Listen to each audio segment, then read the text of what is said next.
Scene 2. A room of state in the castle. Enter the king, queen, Hamlet, Polonius, Laertes, Voltimand, Cornelius, lords, and attendants. Though yet of Hamlet our dear brother's death, the memory be green, and that it is befitted to bear our hearts and grief, and our whole kingdom be contracted in one brow of woe. Yet so far hath discretion fought with nature, that we with the wisest sorrow think on him, together with remembrance of ourselves.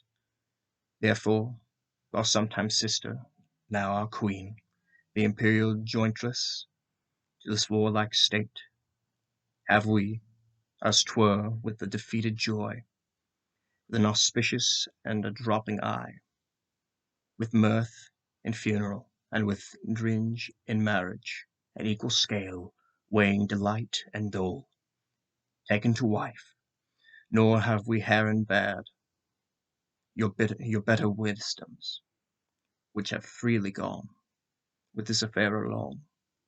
For all our thanks now follows that you know young Fortinbras, holding a weak supposal of our worth, or thinking by our late dear brother's death, our state to be disjoint and out of frame, colleagued with the dream of his advantage, he hath not failed to pester us with a message, importing the surrender of those lands lost by his father, with all bonds of law, to our most valiant brother. So much for him. Now for ourselves, and for this time of meeting. Thus much is the business is. We have here writ to Norway, uncle of young Fortinbras, who, impotent and bedrid, scarcely hears of this his nephew's purpose, to suppress his father, gained herein, in that the levies, the list, and full proportions are all made out of his subject, and we here dispatch you, good Cornelius, and you, Voltimand, for bearers of this green to old Norway, giving to you no further personal power, to business with the king, more than the scope of these belated articles allow. Farewell,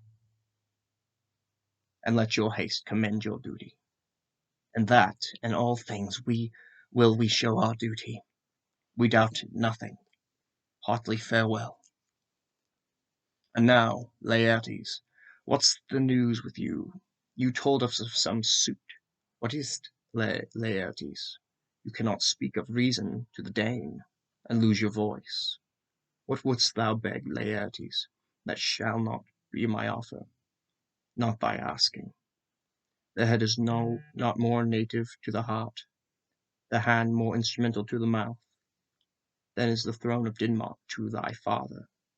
What wouldst thou have, Laertes? My dread lord, your leave and favour to return to France, from whence, though willingly I came to Denmark, to show my duty in your coronation, yet now, I must confess, that duty done, my thoughts and wishes bend again toward France, and bow them to your gracious leave and pardon. Have you your father's leave? What says Polonius? He hath, my lord, wrung me from my slow leave by laboursome petition, and at last upon his will I sealed my hard consent. I do beseech you, give him leave to go. Take thy fair hour, Laertes, time be thine, and thy best graces spend it at thy will. But now, my cousin Hamlet, and now son, little more than keen, and less than kind. How is it that the clouds still hang on you? Not so, my lord. I am too much in the sun. Good Hamlet, cast thy nighted colour off, and let thine eyes look like a friend on Denmark. Do not forever with thy veiled lids seek for thy noble father, In the dust, thou knowest 'tis common. All that lives must die, passing through nature to eternity. Ay, madam, it is common. If it be, why seems it so peculiar to thee? Seems, madam? Nay, it is.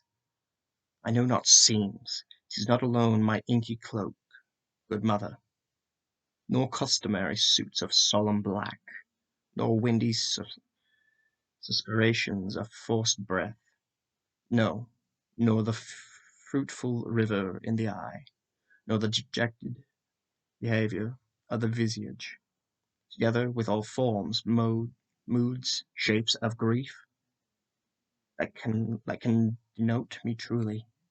These indeed seem, for they are actions that a man might play, but I have that within which passage show.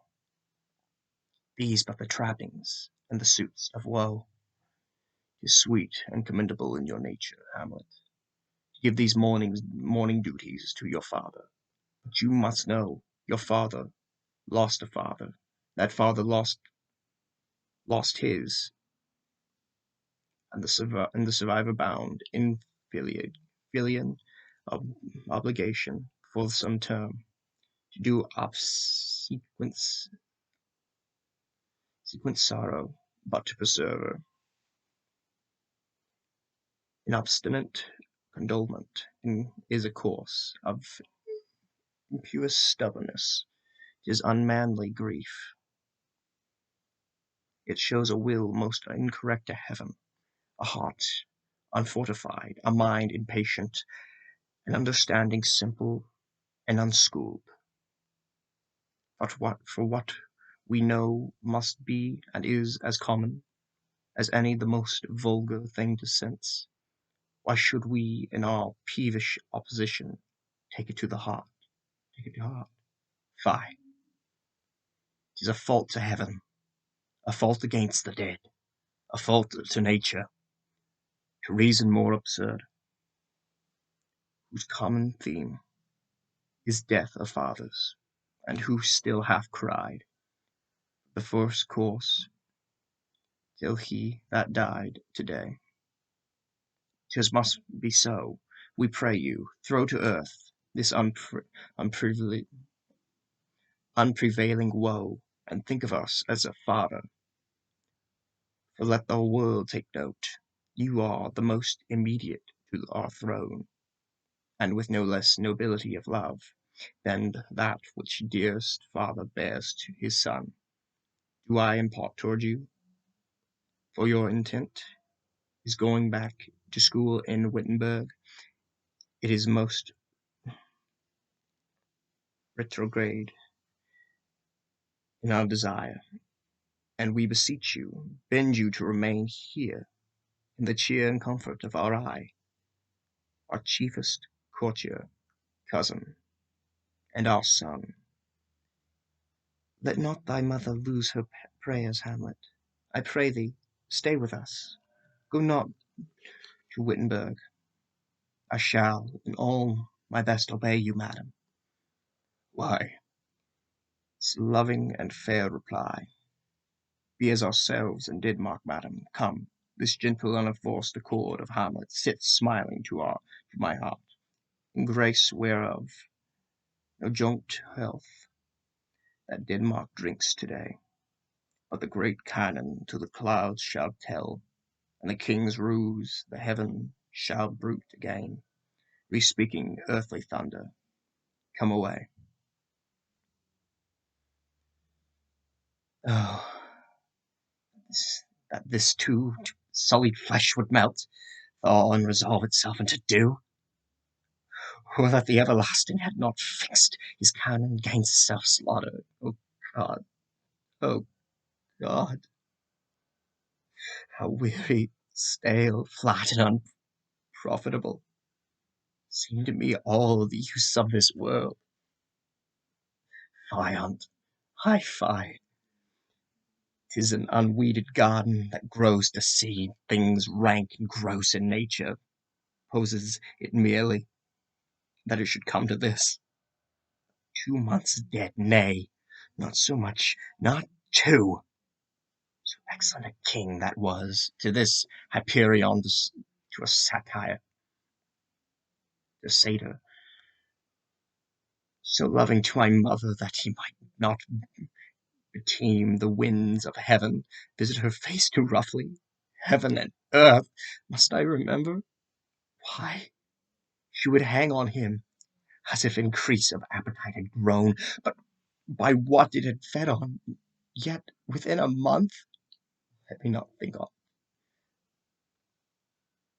Frailty, thy name is woman. Little month, or ere those shoes were old, with which she followed my poor father's body, like Niobe, all tears. Why she, oh God, beast that once discourse of reason would have mourned longer, married with my uncle, my father's brother, no more like my father than I to Hercules.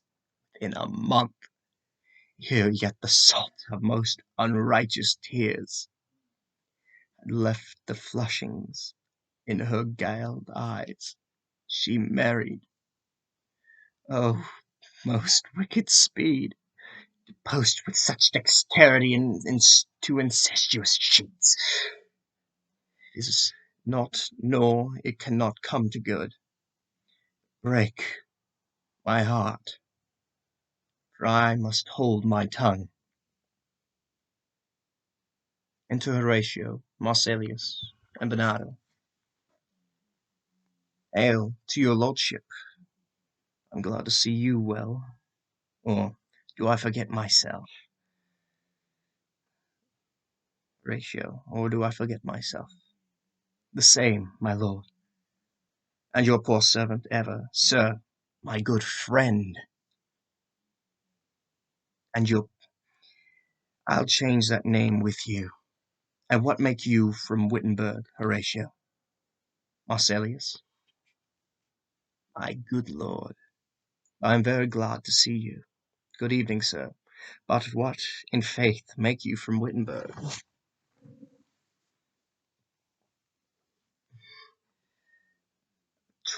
Truant disposition, good my lord.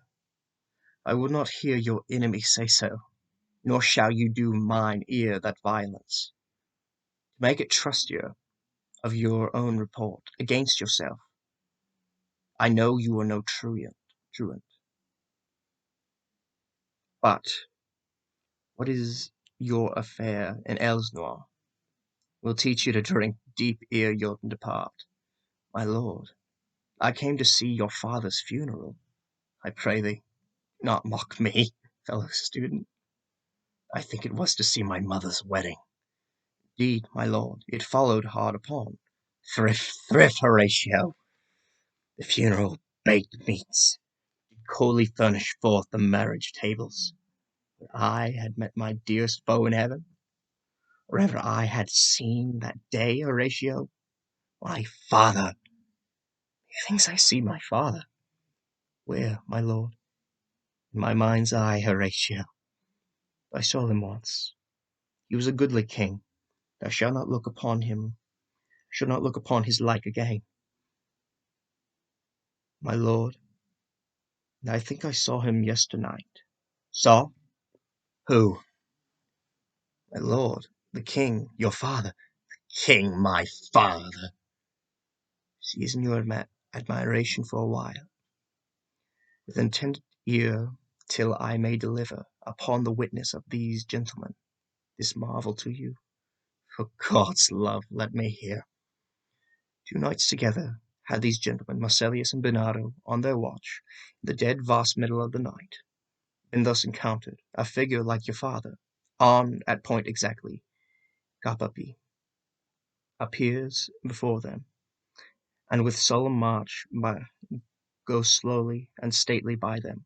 Thrice he walked, by their oppressed and fear-surprised eyes, within his trutchion's length, whilst they, distilled almost to jelly with the act of fear, stand dumb and speak not to him. This to me, in dreadful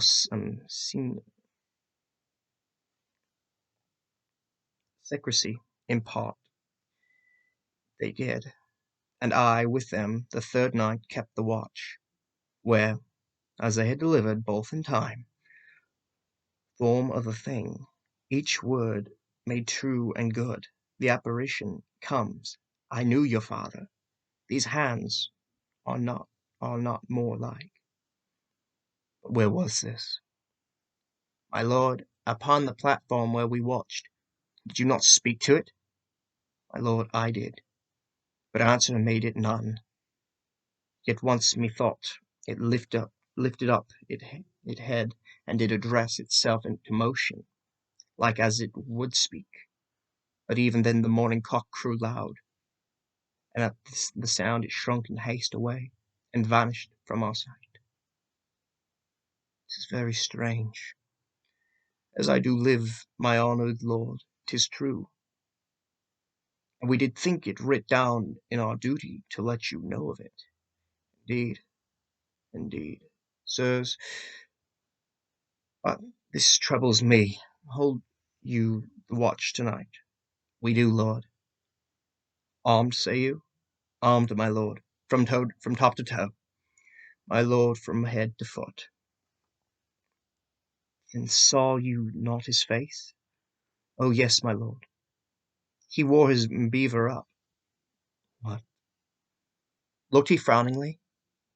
A countenance more in sorrow than anger, pale or red, nay, very pale, and fixed his eyes upon you most constantly.